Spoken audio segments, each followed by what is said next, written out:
மிதுன ராசிக்காரங்களுக்கு இந்த விசுவாச வருடம் அப்படிங்கிறது முக்கியமான பல விஷயங்களில ரொம்ப கவனத்தை கொண்ட வேண்டிய ஒரு வருடமாக வருது.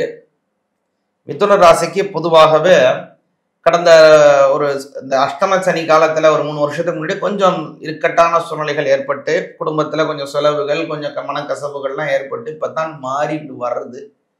குடும்பத்துல நல்ல ஒரு நிலைக்கு ஏற்றுக்கொண்டிருக்கீங்க. நல்ல ஒரு உயர்வான ஒரு அந்தஸ்துகள், நல்ல கௌரவம், அதே மாதிரி எடுத்த பல காரியத்தை முடிச்சு அதுல ஒரு சாதனை பண்ணியிருக்கீங்க. நல்ல அபிவிருத்திகள் செய்யக்கூடிய அமைப்பு இருக்கு. பொதுவாகவே மிதுனராசிக்காரங்களுக்கு நல்ல அறிவு இருக்கும், சமயோஜித புத்தி இருக்கும். ஏன்னா புதன் ராசிநாதனா வர்றதுனால அவங்களுக்கு நல்ல பிரகாசமான ஒரு புத்தி இருக்கும், விஷால அறிவு. அந்த விஷால அறிவு அவங்களுக்கு மிதுனராசிக்காரங்களுக்கு நிறைய இருக்கும். தமக்கு மட்டும்தான் அப்படிங்கிறது இல்லாம எல்லாருக்கும் அப்படிங்கிற மாதிரியான ஒரு பகுஜனமான ஒரு ஒரு சிந்தனை அவங்கள்ட்ட இருக்கும் மிதுனராசிக்காரங்களுக்கு.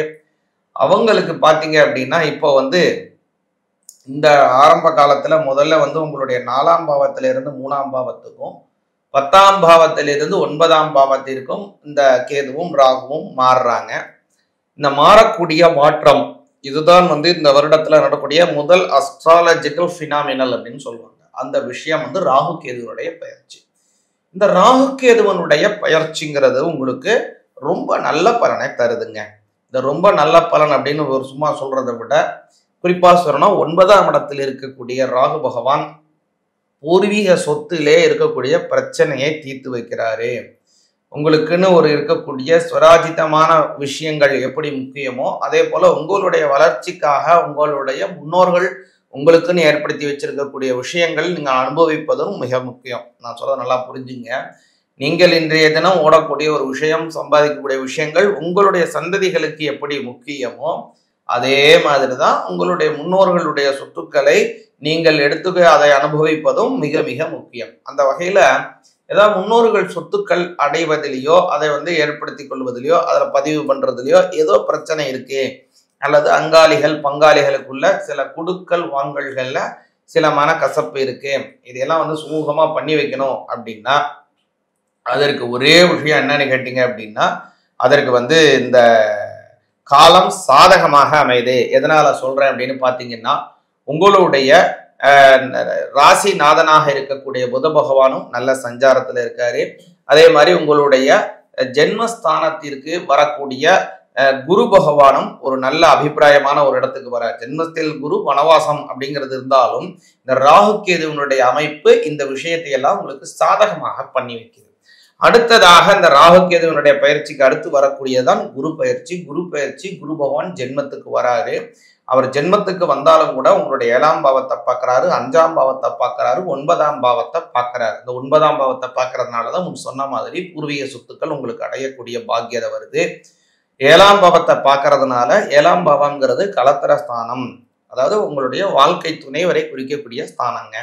அந்த இடத்த குரு பகவான் பார்க்கறதுனால இதுல இன்னும் சிறப்பு என்னன்னு கேட்டீங்கன்னா உங்களுக்கு கலத்திர ஸ்தானாதிபதியே குரு பகவான் தான். அதனால கலத்திர ஸ்தானாதிபதியே அவர் தான். அவரே அவருடைய சொந்த வீட்டை 7ஆம் வீட்டை பார்க்கறதுனால கல்யாணமாக வேண்டியவங்களுக்கு கல்யாணம் ஏற்படும், குழந்தை இல்லாதவங்களுக்கு குழந்தை பாக்கியம் கிடைக்கும். ஏன்னா உங்களுடைய 5ஆம் பாவம் அப்படின்னு சொல்லக்கூடிய புத்திரஸ்தானத்தை குரு பார்க்கறதுனால ஏற்படுதுங்க.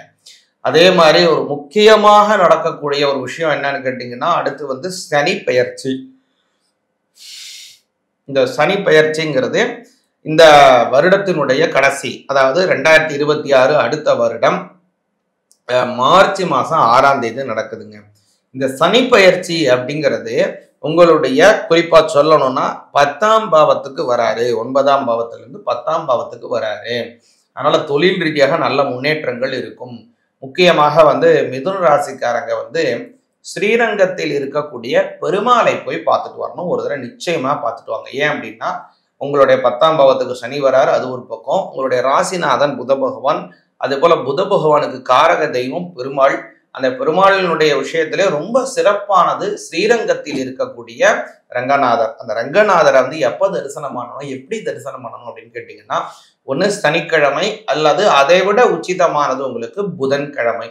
இந்த ரெண்டு கிழமையில ஏதாவது ஒரு கிழமையில காலை பொழுது, விடியற் காலை பொழுது உஷக்காலத்திலே, அதாவது சூரிய உதயத்திற்கு முன்பாக ஸ்ரீரங்கம் கோவில்ல என்ன செய்வாங்க அப்படின்னா விஸ்வரூப தரிசனம் அப்படின்னு செய்வாங்க. அந்த தரிசனத்துல முதல்ல சுவாமிக்கு வந்து பசுமாடு, கறந்த பால், அதே மாதிரி வந்து அஸ்வம்னு சொல்லக்கூடிய குதிரை, அதே மாதிரி கஜ தரிசனம்னு சொல்லக்கூடிய யானை பார்க்கறது அப்படின்னு பல விஷயங்கள் மங்கள பொருட்களை காட்டுவாங்க. இந்த விஷயங்கள் இந்த டெய்லி நடக்கும். இந்த டெய்லி அதை வந்து அந்த சமயத்துல மிதுன ராசிக்காரங்க சுவாமியை பார்த்துட்டு உஷக்காலத்துல இதெல்லாம் தரிசனம் செய்துட்டு வருவது நல்ல பலனை கொடுக்கும். குடும்பத்திற்கு நல்ல அபிவிருத்தியை ஏற்படுத்தும். சிவாய நமக. சிவாய நமக. முப்போதும் திருமேனி தீண்டும் ஆதி சைவர்கள் குலத்தில் சுந்தரமூர்த்தி சுவாமிகளினுடைய வழி தோன்றல் திருவான்மையூர் அடியாருக்கு அடியன் சந்தோஷ் திருமேனி சிவாச்சாரியார் வரக்கூடிய விசுவாச வருடம் புத்தாண்டு நல்வாழ்த்துக்கள். வரக்கூடிய இந்த விசுவாச வருஷம் அப்படிங்கிறது ரொம்ப ஒரு அதி அற்புதமான நல்ல வருடமாக வருகின்றது.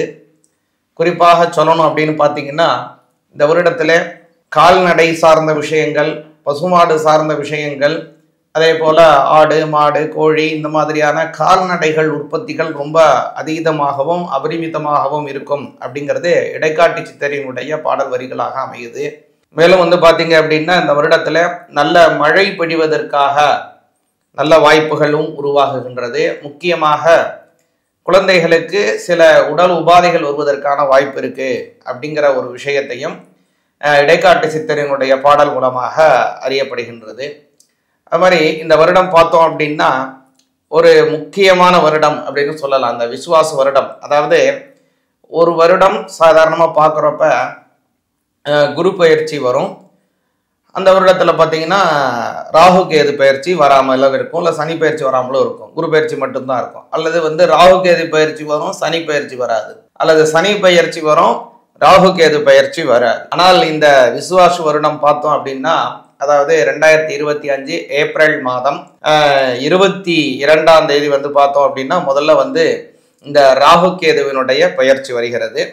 அதே போல தொடர்ந்து பார்த்தோம் அப்படின்னா மே மாதம் 11ஆம் தேதி அந்த இதில் வந்து குரு பகவானினுடைய பயிற்சி நடைபெறுகிறது. அதே மாதிரி இந்த விசுவாச வருடம் ஆங்கிலத்திற்கு அடுத்த வருடம் 2026 மார்ச் மாதம் 6ஆம் தேதி சனி பயிற்சி வருகிறது. இப்படின்னு இந்த இதில் வந்து ஒரு முக்கியமாக எல்லா கிரகங்களினுடைய பயிற்சிகளும் இருக்குது. 9 கிரகமும் இந்த வருடம் பயிற்சி இருக்குது. அதாவது ராகு கேதுவை பார்த்தீங்க அப்படின்னா மீன ராசியிலிருந்து கும்பராசிக்கு வராரு. அதே மாதிரி கேது பகவான் பார்த்தோம் அப்படின்னா அவர் வந்து கன்னி ராசியிலிருந்து சிம்ம ராசிக்கு வராரு. குரு பகவானை பார்த்தோம் அப்படின்னா ரிஷப ராசியிலிருந்து மிதுன ராசிக்கு வராரு. அதே போல சனி பகவானை பார்த்தோம்னா கும்ப ராசியிலிருந்து மீன ராசிக்கு பயிற்சி ஆகிறார். இப்படின்னு முக்கியமான எல்லா கிரகத்தினுடைய பயிற்சிகளும் கொண்ட ஒரு அற்புதமான வருடமாக இந்த விசுவாச வருடம் தமிழ் வருடம் வருகிறது. இந்த வருடம் உங்களுடைய ராசிக்கு எப்படி இருக்கு, இதில் இந்த வருடம் என்னென்ன செய்யணும், எப்படி எல்லாம் நீங்கள் இது கொஞ்சம் கவனமாக இருக்க வேண்டும் அப்படிங்கிற விஷயத்தையும் கொஞ்சம் விரிவாக பார்ப்போம். சிவாய நமஹ.